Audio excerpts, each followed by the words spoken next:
ദൗത്യം നിർണായക ഘട്ടത്തിലാണ്. അർജുനെ തേടി ഈശ്വർ മാൽപേ സംഘം പുഴയിൽ പരിശോധന നടത്തുകയാണ്. 6.8 നോട്ട്സ് ആണ് ഇന്ന് അടിയൊഴുക്ക്. ആ കറണ്ട് അതിനെ മറികടന്നുകൊണ്ട് ജീവൻ പണയം വെച്ച് എന്ന് പറയാൻ കഴിയുന്ന തരത്തിലാണ് ഇപ്പോൾ ഈശ്വർ മാൽപേ സംഘം അവിടെ തെരച്ചിൽ നടക്കുന്നത്. 3 അറ്റംപ്റ്റാണ് ഇതിനോടകം നടന്നത്. 2 തവണ വടമുപയോഗിച്ച് സ്വയം ബന്ധിച്ചതിന് ശേഷം ഈശ്വർ മാൽപേ വെള്ളത്തിനടിയിലേക്ക് പോകുന്നു, പക്ഷേ തിരിച്ചെത്തുന്നു. ഒരു ഘട്ടത്തിൽ അദ്ദേഹത്തിന്റെ കയർ വേർപെട്ട് അദ്ദേഹം ഒഴുക്കിൽപ്പെടുന്നു. മറ്റ് ദൗത്യ സംഘാംഗങ്ങൾ അദ്ദേഹത്തെ തിരികെ കൊണ്ടുവരികയായിരുന്നു ബോട്ടിൽ. അതിനുശേഷവും ആ ദൗത്യം അവസാനിപ്പിക്കുന്നില്ല. തങ്ങൾ വളരെ പരിചയസമ്പന്നരാണ്, തങ്ങൾക്കിത് പ്രശ്നമല്ല എന്ന് ഈശ്വർ മാൽപേ സംഘം അറിയിക്കുന്നു. അവർ ആ ദൗത്യം അവിടെ തുടരുകയാണ്.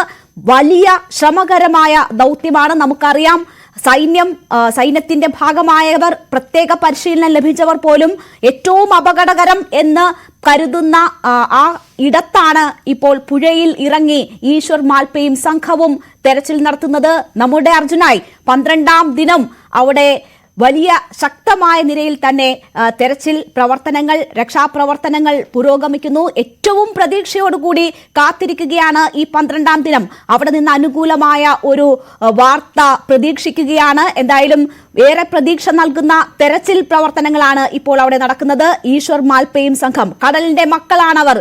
അവർക്ക് ഇതിലും പ്രക്ഷുബ്ധമായ കടലിനെ നേരിട്ട് ശീലമുള്ളവരാണ്, പരിചയസമ്പന്നരാണ്, നിരവധി രക്ഷാപ്രവർത്തനങ്ങളിൽ പങ്കാളികളായവരാണ്. ആ അനുഭവ സമ്പത്തിന്റെ മാത്രം കരുത്തിലാണ് ഇപ്പോൾ ഷിരൂരിൽ രക്ഷാ ദൗത്യം പുരോഗമിക്കുന്നത്. നമുക്കൊപ്പം വിവരങ്ങളുമായി എസ് വിനേഷ് കുമാർ ഷിരൂരിൽ നിന്ന് ചേരുന്നു. ഒപ്പം TG സജിത്തുമുണ്ട്. സജിത്ത്, ഇന്ന് ഏറ്റവും പ്രതീക്ഷ നൽകുന്ന സിഗ്നൽ ലഭിച്ച ഇടത്താണ് കടലിന്റെ മക്കൾ ഈ രീതിയിൽ തെരച്ചിൽ നടത്തുന്നത്. 3 അറ്റംപ്റ്റ് നടന്നു കഴിഞ്ഞു. പ്രത്യേകിച്ച് ഒന്നും ഒരു മുന്നോട്ട് പോക്കും ഉണ്ടായിട്ടില്ല. ആ വാഹനം അല്ലെങ്കിൽ ഏതെങ്കിലും ലോഹഭാഗം അവിടെ ഉണ്ടോ എന്ന തെരച്ചിലാണ് ഇതിലൂടെ ഉദ്ദേശിക്കുന്നത്. പക്ഷേ പിന്തിരിയാൻ ഒരുക്കമല്ല. ഇത് എത്രമാത്രം പ്രതീക്ഷ നൽകുന്നതാണ് ഇപ്പോൾ അവിടെ നടക്കുന്ന ഓപ്പറേഷൻ? സങ്കീർണമാണ്. 12ാം ദിനം ഈ ദൗത്യം അതിന്റെ ഏറ്റവും സുപ്രധാനമായ ഒരു ഘട്ടത്തിലേക്ക് അടുക്കുന്നു എന്നതാണ് സാഹചര്യം. കാരണം 23-ന് തീരുമാനിച്ചതാണ്. ഒന്ന് തുടരുക. ഇപ്പോൾ ലിൻഡോ ജോസ് MLA നമുക്കൊപ്പം ടെലിഫോൺ ലൈൻ ചേരുകയാണ്. ശ്രീ ലിൻഡോ, ഏറ്റവും പ്രതീക്ഷയോടുകൂടി നോക്കിയിരിക്കുകയാണ് അവിടുത്തെ ദൃശ്യങ്ങൾ. നിങ്ങൾക്ക് കരയിൽ ലഭ്യമാകുന്ന വിവരം എന്താണ്? എന്തെങ്കിലും സാധ്യതകൾ ഉരുത്തിരിയുന്നുണ്ടോ അവിടെ? കൂടുതൽ പ്രതീക്ഷയോട് കൂടിയിട്ടാണ് ഇന്നത്തെ കാര്യങ്ങളെല്ലാം മുന്നോട്ട് പോകുന്നത്. നമ്മളെ സംബന്ധിച്ചിടത്തോളം ഇതുവരെ ഉള്ളതിൽ ഏറ്റവും ക്രിയാത്മകമായ ഒരു ഇടപെടൽ ഇപ്പോ നടന്നുകൊണ്ടിരിക്കുന്നു എന്ന് വേണം പറയാൻ. ഇന്നലെ മേജർ രാജേന്ദ്രന്റെ നേതൃത്വത്തിൽ ഐഡന്റിഫൈ ചെയ്തൊരു സ്പോട്ടുണ്ട്. നിങ്ങൾക്ക് എല്ലാവർക്കും അറിയാവുന്നതുപോലെ മണ്ണ് വന്ന് കൂടിയ വെള്ളത്തിനുള്ളിൽ ഒരു ഐലൻഡ് പോലെ രൂപപ്പെട്ട ആ സ്ഥലത്ത് ഇന്നലെ ഒരു ഐ വിറ്റ്നസ്, ഈ പ്രദേശത്തുകാരൻ കൂടിയ ഒരു ഐ വിറ്റ്നസ് പറഞ്ഞിരുന്നു അവിടെ ഈ ടാങ്കർ ലോറി മുങ്ങുന്നതും ക്യാബിൻ ഉയർന്നു നിൽക്കുന്നതും കണ്ടു എന്ന് പറഞ്ഞിരുന്നു.